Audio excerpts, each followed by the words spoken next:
Hello दोस्तों। आज के टॉपिक में हम लोग ये देखने जा रहे हैं कि एप्लेट क्या होते हैं जावा के अंदर। तो जैसा कि हम लोग को पता है कि एप्लेट जावा जो है सपोर्ट करता है ग्राफिकल यूज़र इंटरफेस भी और करेक्टर यूज़र इंटरफेस भी। तो जावा के ग्राफिकल यूज़र इंटरफेस में AWT और स्विंग का टॉपिक तो आता ही है, और साथ ही साथ जावा ब्राउज़र पे सपोर्ट करता है एप्लेट को। तो जब ये ब्राउज़र पे सपोर्ट करता है एप्लेट को तो इससे बहुत ज़्यादा हमें एडवांटेज मिल जाते हैं। तो उसी चीज़ को आज हम लोग डिस्कस करने जा रहे हैं यहाँ पर। तो आपको एप्लेट को सीखने के लिए दो प्री रिक्वेस्टिक है यहाँ पर। आपको क्लियर होना चाहिए कि ऊप्स के कॉन्सेप्ट्स क्या हैं, इनहेरिटेंस, पॉलीमॉर्फिज्म, क्लास, ऑब्जेक्ट और इनकैप्सुलेशन आपको क्लियर होना चाहिए। उसके बाद आपको AWT का नॉलेज होना चाहिए। AWT के नॉलेज से आपको बहुत ही जल्दी क्लियरली समझ में आएगा एप्लेट ये। तो जो टॉपिक यहाँ पर हम कवर करने जा रहे हैं वो यहाँ पे 4 लिस्ट डाउन है। 4 टॉपिक्स हैं यहाँ पर। पहला टॉपिक है इंट्रोडक्शन टू एप्लेट। दूसरा है कि किस तरह से हम लोग जावा में एप्लेट क्रिएट करते हैं और उसे HTML के साथ एम्बेडेड करते हैं। तो थर्ड टॉपिक ये है कि HTML फ्रंट एंड पे होता है और यूजर से बहुत ज़्यादा इंफॉर्मेशन लेने के लिए भी होता है, फ्रंट एंड पे इसको यूज़ करते हैं। तो अगर उस इंफॉर्मेशन को लेकर एप्लेट में किस तरह से पैरामीटर्स को हम लोग पास कर सकते हैं और उसमें फर्दर हम लोग कोडिंग कर सकते हैं, तो हम लोग ये भी देखेंगे। साथ ही साथ हम लोग आखिरी जो टॉपिक हम देखने जा रहे हैं वो ये है किस तरह से इवेंट हैंडलिंग हम लोग एप्लेट में कर सकते हैं। तो एप्लेट में यहाँ पे स्टार्ट करते हैं कि एप्लेट क्या होता है। तो एप्लेट जैसे जनरली आप जावा में प्रोग्राम बनाते हो वैसे यहाँ पर आप जावा का ही प्रोग्राम बनाओगे, एप्लेट ही बनाओगे। उसके लिए आपको किसी और स्पेशल टूल की कोई रिक्वायरमेंट नहीं होगी। बस यहाँ पर ये चीज़ होती है कि जो भी आपने एप्लेट का कोड लिखा हुआ है उसको आप वेब पेजेस के साथ आप एम्बेडेड कर देते हो, और वेब पेजेस के लिए आपको जिसकी रिक्वायरमेंट होगी वो होगी HTML। तो HTML का जो कोड आप लिखते हो उसी के साथ आपको एप्लेट का कोड भी लिखना पड़ेगा और उसी के साथ ये रन हो जाएगा। तो उसको एक प्रैक्टिकल के थ्रू अभी हम लोग देखेंगे यहाँ पर। और ये जो एप्लेट का कोड होता है ये वेब ब्राउजर के अंदर ही होता है और ये क्लाइंट साइड पे रन करता है। और HTML में आपको एम्बेडेड करने के लिए जो रिक्वायरमेंट होगी वो रिक्वायरमेंट होगी एप्लेट टैग की, या फिर ऑब्जेक्ट टैग की भी आप यूज कर सकते हो, और इसको वेब सर्वर पे आप होस्ट भी कर सकते हो। एप्लेट से एडवांटेज क्या मिलता है हमें? एप्लेट से एडवांटेज मिलता है कि हमारी जो वेबसाइट है बहुत ज़्यादा डायनेमिक और एंटरटेनिंग बन सकती है, क्योंकि एप्लेट सपोर्ट करता है ग्राफिक्स फीचर्स, और ग्राफिक्स फीचर्स में इमेजेस भी आ जाती हैं और हम लोग एनिमेशंस भी कर सकते हैं। तो उसकी हेल्प से हम लोग अपने वेबसाइट को एंटरटेनिंग भी बना सकते हैं। तो ये देखिए कुछ एडवांटेजेस हैं यहाँ पर एप्लेट के जो लिस्ट डाउन है। जैसे पहला एडवांटेज ये है कि क्लाइंट साइड पे ये काम करता है। तो क्लाइंट साइड पे अगर ये काम करता है तो जो जावा के जो लॉजिकल कैलकुलेशंस होते हैं वो हम लोग सारे के सारे यहाँ पे इम्प्लीमेंट कर सकते हैं। तो इम्प्लीमेंट यहाँ पे करने, क्लाइंट साइड पे इम्प्लीमेंट करने से एडवांटेज ये मिलेगा कि सर्वर को बहुत कम लोड मिलता है फिर काम करने के लिए, उसे लॉजिकल कैलकुलेशन नहीं करने पड़ेंगे। तो उसका जो रिस्पॉन्स टाइम होगा वो फास्ट होगा और हमें जल्दी वो रिस्पॉन्स करेगा। दूसरा पॉइंट ये है कि ये सिक्योर होता है। तो जनरली जब आप किसी पेज का सोर्स कोड देखते हो तो आपको HTML का सोर्स कोड तो दिखाई देगा, लेकिन आपने जावा के थ्रू जो कोडिंग करी हुई है एप्लेट में वो आपको यहाँ पे शो नहीं होगी। तो इसलिए सिक्योर भी है ये। और नेक्स्ट हमें जो बहुत बड़ा एडवांटेज ये मिलता है कि ये किसी भी ब्राउजर पे बहुत ही इजीली रन कर जाता है और किसी भी प्लेटफॉर्म पे रन कर जाता है, चाहे वो लाइनक्स हो, विंडोज हो या मैकिन्टोश ऑपरेटिंग सिस्टम हो, किसी पे भी बहुत ही इजीली रन कर जाता है। तो अब ये तो ढेर सारे फीचर्स के साथ हमें एप्लेट मिलता है। तो अब ये देखना है कि एप्लेट को रन कराने के लिए हमें कौन कौन से सॉफ्टवेयर की रिक्वायरमेंट होगी। तो एप्लेट को रन कराने के लिए आपको किसी स्पेशल सॉफ्टवेयर की कोई रिक्वायरमेंट नहीं है। बस ब्राउजर पे कोई प्लगइन होना चाहिए जो कि एप्लेट को सपोर्ट करे एप्लेट को एग्जीक्यूट कराने के लिए। बस आपको इतनी ही चीज़ की रिक्वायरमेंट होती है, किसी एडिशनल सॉफ्टवेयर को इंस्टॉल करने की भी कोई रिक्वायरमेंट नहीं है। तो ये फीचर्स हमें मिलते हैं एप्लेट के अंदर। तो एप्लेट को स्टार्ट करने से पहले हमें कुछ बेसिक अपना यहाँ पे स्ट्रॉन्ग करना पड़ेगा। तो जैसे कि पता है कि जावा कंप्लीटली क्लासेस, ऑब्जेक्ट्स और मैथड्स, वेरिएबल्स का पूरा कलेक्शन लेके कोई भी प्रोग्राम बनाता है, वैसे ही एप्लेट के साथ भी होता है। तो एप्लेट के लिए जो हमें यहाँ पे काम करना पड़ेगा, कोई क्लास बनानी पड़ेगी। तो इसके लिए भी जावा ने हमको बहुत ही अच्छे फीचर्स दिए हैं। जावा के पास एप्लेट नाम की बनी बनाई क्लास है, बिल्ट इन क्लास है, जिसको कि आप यूज कर सकते हो। इनहेरिटेंस के थ्रू। तो अगर आप इसको यूज करते हो इनहेरिटेंस के थ्रू, तो इस जो एप्लेट क्लास के मेथड्स होंगे वो सारे के सारे आपको मिल जाएंगे और उसी मेथड के अंदर आपको सारे काम करने पड़ेंगे। तो वो आप बहुत अच्छे से कर सकते हो यहाँ पर। और यहाँ पर वेब ब्राउजर और एप्लेट व्यूअर की हेल्प से आप अपने एप्लेट के प्रोग्राम को आप रन करा सकते हो। यहाँ पे जेडीके प्रोवाइड करता है एप्लेट व्यूअर। तो जेडीके जो आपने जावा जैसे इंस्टॉल है, जो आपके पास जावा इंस्टॉल है, उस पर आपको एप्लेट व्यूअर टूल भी आपको इजीली मिल जाएगा, उसको आपको इंस्टॉल नहीं करना पड़ेगा। तो मीन्स ओवरऑल ये है कि अगर आप एप्लेट पे काम करना चाहते हो तो जो भी आपके पास जावा इंस्टॉल है उस पर आप बहुत ही आसानी से काम कर सकते हो। किसी एडिशनल सॉफ्टवेयर की कोई रिक्वायरमेंट नहीं है, आपको कुछ भी अलग से टूल इंस्टॉल नहीं करना पड़ेगा। और एक चीज, बहुत इंपॉर्टेंट चीज ये कि जब भी हम लोग यहाँ पर एप्लेट पे काम करते हैं तो हमें मेन मेथड की रिक्वायरमेंट नहीं होगी। जनरली जावा में जब भी हम लोग काम करते हैं तो मेन मेथड हमारे लिए बहुत इंपॉर्टेंट होता है, क्योंकि प्रोग्राम का एग्जीक्यूशन वहीं से शुरू होता है। लेकिन एप्लेट के केस में अगर ये बात देखें तो एप्लेट के केस में मेन मेथड की कोई रिक्वायरमेंट नहीं होगी। और जब भी आप यहाँ पे जावा का आउटपुट देखते हो कैरेक्टर यूजर इंटरफेस में, तो जो आप मेथड यूज करते हो system.out.println आप यूज करते हो, तो यहाँ पे एप्लेट विंडो का आउटपुट देखने के लिए आपको इसकी रिक्वायरमेंट नहीं होगी। आपको इसके लिए जरूरत पड़ेगी AWT का मेथड है, ड्रॉ स्ट्रिंग मेथड है, इसकी रिक्वायरमेंट होगी। तो ये जो ये लाइन है, जो दो स्टेटमेंट्स हैं, इनको इम्प्लीमेंट करते हैं हम लोग किसी प्रैक्टिकल में और उसको करके देखते हैं हम लोग। तो उसको प्रैक्टिकल को इम्प्लीमेंट करने से पहले यहाँ पर हम लोग एप्लेट के मेथड्स को 1 बाय 1 करके स्टडी कर लेते हैं। तो एप्लेट की जो क्लास होती है उस क्लास में बिल्ट इन मेथड होते हैं। तो जैसे पहला मेथड है यहाँ पर एप्लेट इज इनिशियलाइज। तो जब आप एप्लेट जब रन होता है तो उस समय 1 बाय 1 करके उसके मेथड रन होते हैं। तो जो मेथड रन होते हैं उसमें सबसे पहले इनिशियलाइज मेथड यहाँ पे कॉल होगा, उसको शॉर्ट फॉर्म में इनिट मेथड भी कहते हैं हम लोग। और इनिट मेथड जैसे ही इनिशियलाइज होगा, जैसे ही पहली बार ब्राउजर ओपन होगा तो इनिट मेथड यहाँ पे कॉल हो जाएगा। और उसके बाद एप्लेट का जो दूसरा मेथड है, जैसे ही एप्लेट स्टार्टेड होता है, स्टार्ट मेथड ऑटोमेटिकली कॉल हो जाता है। उसको आपको कॉल नहीं करना पड़ता, ऑटोमेटिकली कॉल होता है यहाँ पर। और जैसे ही स्टार्ट मेथड कॉल होता है तो ब्राउजर पे ग्राफिक्स अगर आप डालना चाहते हो तो आप यहाँ पे पेंट मेथड का यूज कर सकते हो। ये जो पेंट मेथड है ये आपको AWT से पेंट मेथड मिल जाएगा।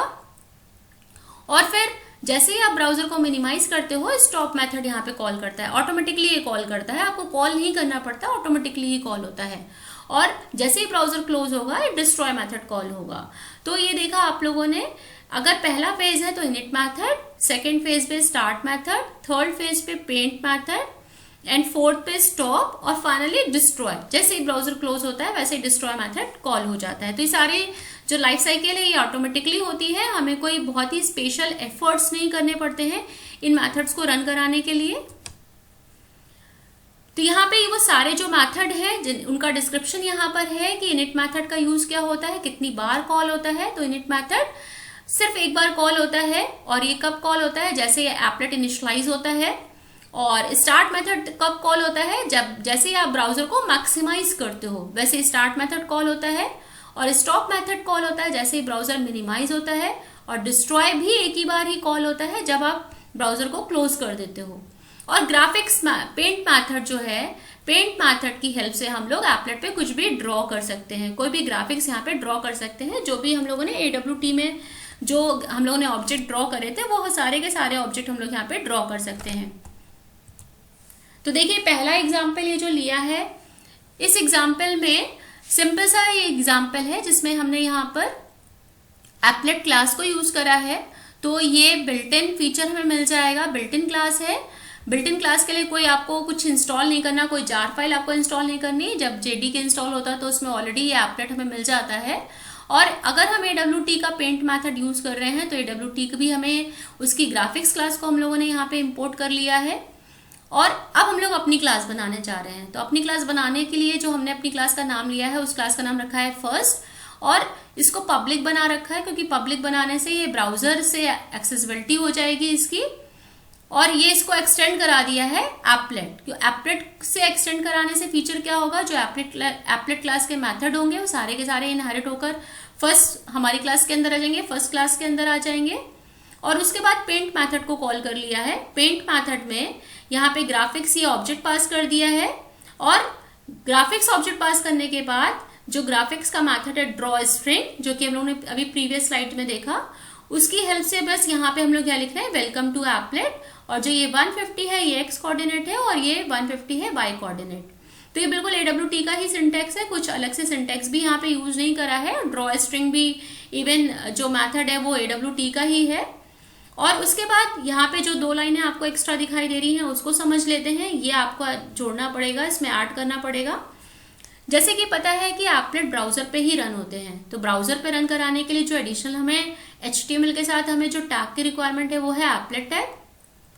तो अलग से HTML फाइल ना बनाकर आप इस तरह से भी जावा फाइल के साथ ही आप जोड़ सकते हो, लेकिन क्योंकि ये HTML का टैग है, ये जावा नहीं इसको आइडेंटिफाई कर पाएगा, इसलिए इसको कमेंट बना दिया गया है और यहीं पे एप्लेट टैग यूज कर लिया गया, code equals to first dot class. तो ये फर्स्ट डॉट क्लास क्या होगी, जब हम अपनी फाइल को, जो हमारी फाइल का नाम है फर्स्ट डॉट जावा, जब इसको हम लोग रन कराएंगे, यहाँ पर कंपाइल कराएंगे, तो फर्स्ट डॉट क्लास फाइल बन जाएगी, जिसकी जब ये ब्राउजर ओपन होगा तो उसकी ब्राउजर की विड्थ रखी है 300, आप कम या ज्यादा भी कर सकते हो अपनी रिक्वायरमेंट के अकॉर्डिंग, और ये हाइट रख दी है 300 पिक्सल्स में है ये, इसको भी आप कम ज्यादा अपने हिसाब से आप कर सकते हो।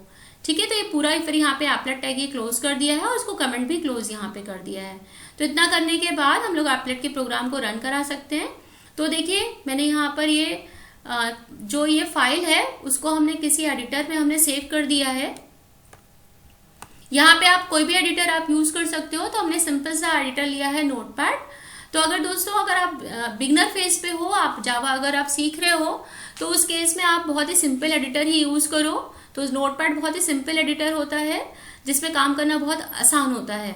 तो हमने उसी नोटपैड एडिटर का यूज करा है, जिसमें हमने पूरा ये प्रोग्राम एज इट इज यहाँ पे टाइप कर दिया है और अपनी फाइल का नाम देखिए हमने पे रखा हुआ है फर्स्ट डॉट जावा।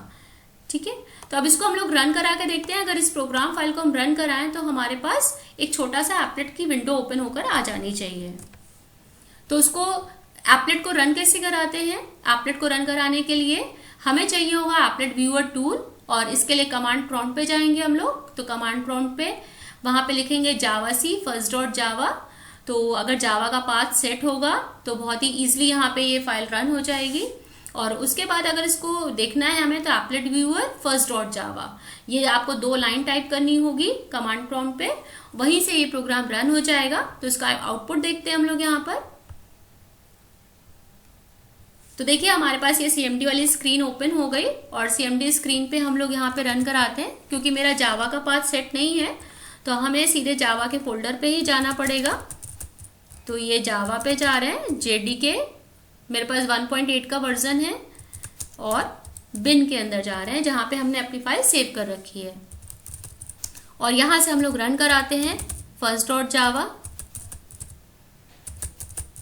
और ये सक्सेसफुली रन हो गया है। और उसके बाद हमें काम ये करना है, एप्लेट व्यूअर हेल्प से हमें ओपन करना है यहाँ पर।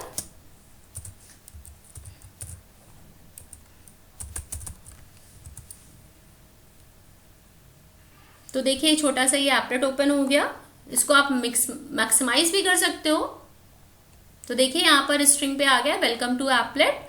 तो welcome to applet draw string की हेल्प से आया, और ये एप्लेट के हमारा ये एप्लेट व्यूअर ओपन हो गया है, जहाँ पे फर्स्ट डॉट क्लास फाइल जो हमने कॉल करी थी वो यहाँ पर आ गई है। इसको आप क्लोज भी कर सकते हो, क्लोज करने पे डिस्ट्रॉय मेथड कॉल होगा। देखिए इसको क्लोज भी कर दिया हम लोगों ने।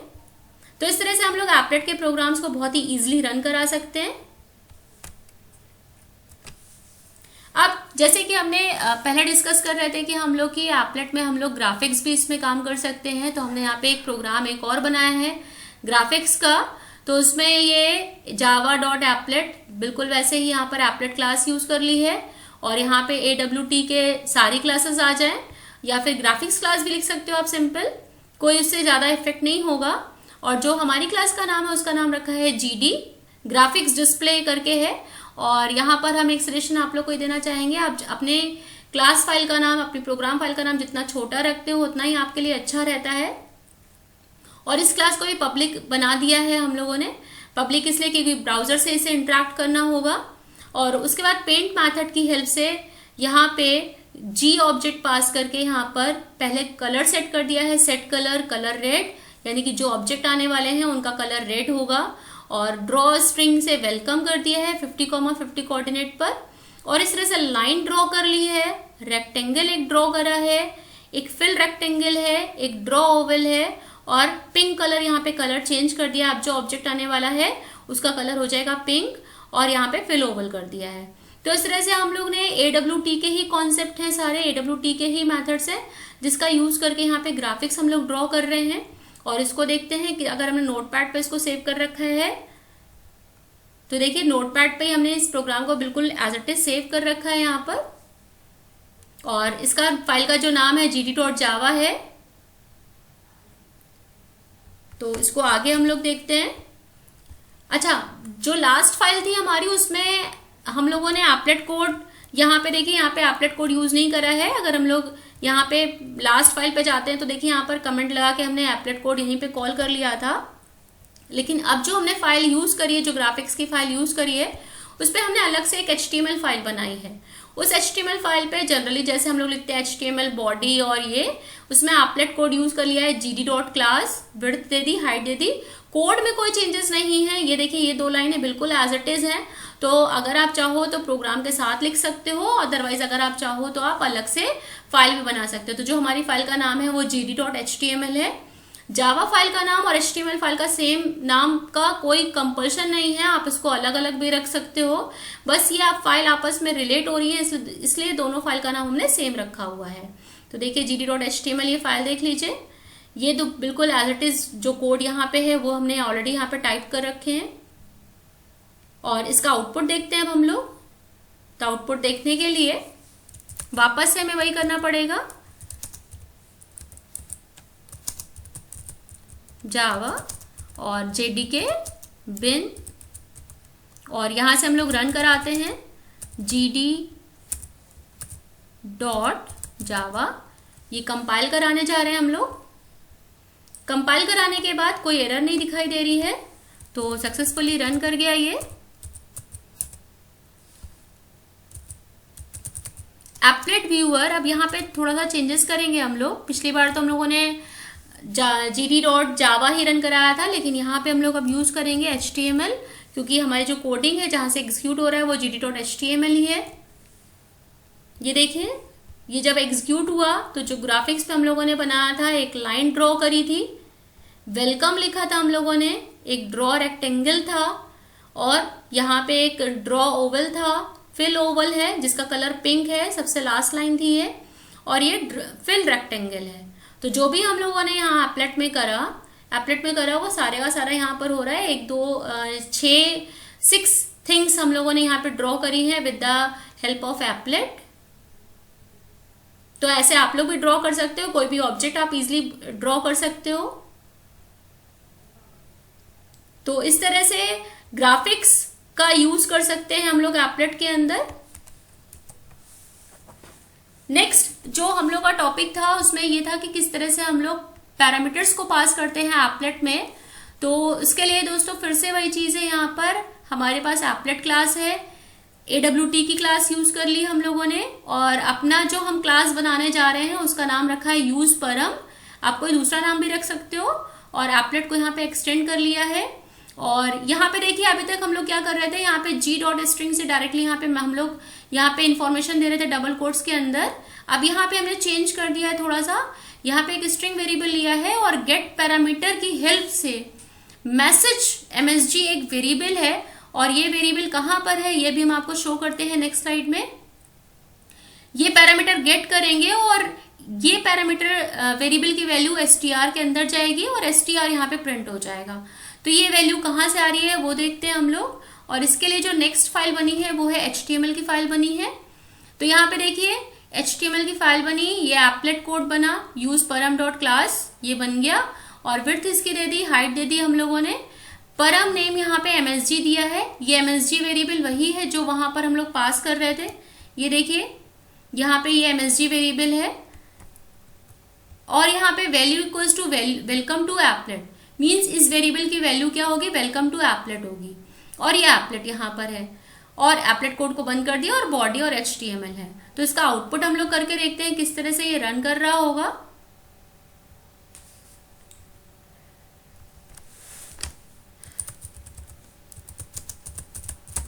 तो इसके लिए हम लोग वापस जाते हैं अपने बिन फोल्डर के अंदर जहां से हम इसको रन कराएंगे।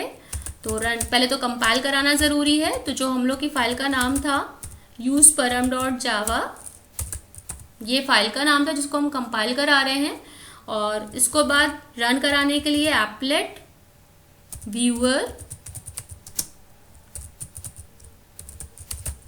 param.html, क्योंकि हम लोग के पास HTML फाइल थी ना, तो उसी को हमें यहाँ पे रन करा के देखना है। तो देखिए ये वेलकम टू एप्लेट आ गया। और ये वेलकम टू एप्लेट कहाँ से पास हुआ है, क्योंकि हमने तो स्ट्रिंग में कुछ भी नहीं दिया था। ये कहाँ से पास हो रहा है, ये पास हो रहा है आपका जो भी आप यहाँ पे लिखा है आपने HTML के थ्रू हो रहा है। तो ऐसे हम लोग यूजर से वैल्यू लेकर यहाँ पे इनपुट करा सकते हैं। तो बहुत ही इजी तरीके से हम लोग HTML के पैरामीटर्स को एप्लेट में पास कर सकते हैं, वो भी परम टैग की हेल्प से।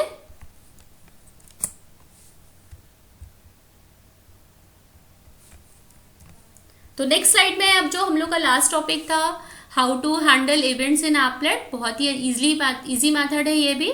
बस आपको यहाँ पर एक और चीज इंपोर्ट करानी पड़ेगी, java.awt.event, क्योंकि इवेंट हैंडलिंग के लिए हमें इंटरफेस चाहिए होगा। और इंटरफेस को इम्प्लीमेंट करने के लिए हमें एक और AWT का एक और पैकेज चाहिए होगा इवेंट, वो हम यहाँ पर यूज करेंगे। तो देखिए जो हमारी क्लास बनी है उसका नाम है इवेंट एप्लेट, और वो एक्सटेंड कर दिया है एप्लेट में और इम्प्लीमेंट कर दिया है एक्शन लिसनर। एक्शन लिसनर यहाँ पे क्या काम करेगा, जो भी हम कोई भी इवेंट करेंगे उस इवेंट को जावा लिसन करेगा और लिसन करने के बाद हमें यहाँ पे रिस्पॉन्ड करेगा। तो यहाँ पे इवेंट हैंडलिंग के लिए जो चीज हमने यूज करी है, एक बटन ऑब्जेक्ट यहाँ पे क्रिएट करा है बी, एक सिंगल बटन है, टेक्स्ट फील्ड है यहाँ पर TF है, और यहाँ पे इनिट मेथड यूज करा है। Init method by default use हो रहा था, लेकिन उसके अंदर कोई एक्टिविटी अभी तक हम लोग आपसे नहीं कर रहे थे। लेकिन अब यहाँ पर हम चाहते हैं कि हमारा इनिट मेथड जैसे ही यहाँ पे इन्वोक हो वो कुछ ना कुछ यहाँ पे एक्टिविटी करे। तो उसके लिए यहाँ पर नेक्स्ट टेक्स्ट फील्ड यहाँ पे बना दी, न्यू टेक्स्ट फील्ड बना दी है। ये दोस्तों ये AWT के ही कोड है, इसलिए इसको बहुत ज्यादा हम यहाँ पे डिटेलिंग नहीं कर रहे हैं। AWT की कॉन्सेप्ट अगर क्लियर होंगे तो ये बहुत जल्दी आपको ये चीज समझ में आ रही होगी, किस तरह से हम लोग ऑब्जेक्ट बनाते हैं और ऑब्जेक्ट को हम लोग यहाँ पर ऐड करते हैं। तो यहाँ पे सेट बाउंड्स मेथड के थ्रू ये टेक्स्ट बटन यहाँ पे ये लगा दिया है एक्स वाई और विड्थ और हाइट के थ्रू, और यहाँ पे एक बटन बना दिया है। और ये सेट बाउंड्स यहाँ पे बटन के लिए यहाँ पे सेट बाउंड सेट कर दिया है हम लोगों ने। और फिर उसके बाद इस बटन और इस टेक्स्ट फील्ड को ऐड कर दिया है एप्लेट के ऊपर, और ये लगा दिया है यहाँ पे ऐड एक्शन लिसनर। तो जैसे ही बटन पे क्लिक होगा तो ये एक्टिविटी परफॉर्म होगी, और एक्टिविटी जो परफॉर्म होगी, एक्शन परफॉर्म्ड होगा, उसके थ्रू ये वाला मेथड कॉल हो जाएगा ऑटोमेटिकली, और टेक्स्ट बॉक्स में लिख कर आ जाएगा वेलकम। और इसके साथ ही साथ हम लोगों ने HTML फाइल यहाँ पे रेडी करी है, applet code event applet dot class, और जो जब इस फाइल को हम कंपाइल कराएंगे तो event applet dot class file बनेगी। उसकी विड्थ और हाइट दे दी है, हाइट विड्थ अपने आप चेंज कर सकते हो, ठीक है। और इसको अब हम लोग आउटपुट इसका देखते हैं किस तरह से ये आउटपुट आएगा इसका।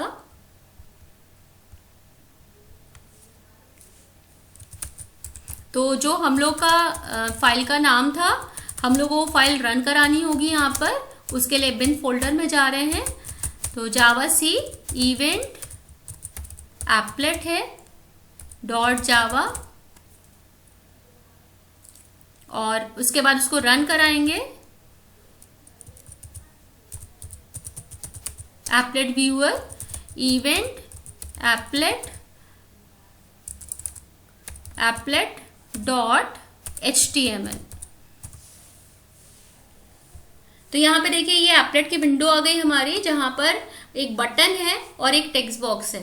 तो इस बटन पे क्लिक करने पर कोई ना कोई इवेंट फायर होना चाहिए। तो बटन के क्लिक इवेंट पे जैसे ही हम यहाँ पे क्लिक करेंगे, उसका एक्शन लिस्टर यहाँ पे फायर होगा। क्लिक करने पर क्या आएगा, टेक्स्ट बॉक्स में वेलकम लिख कर आ गया।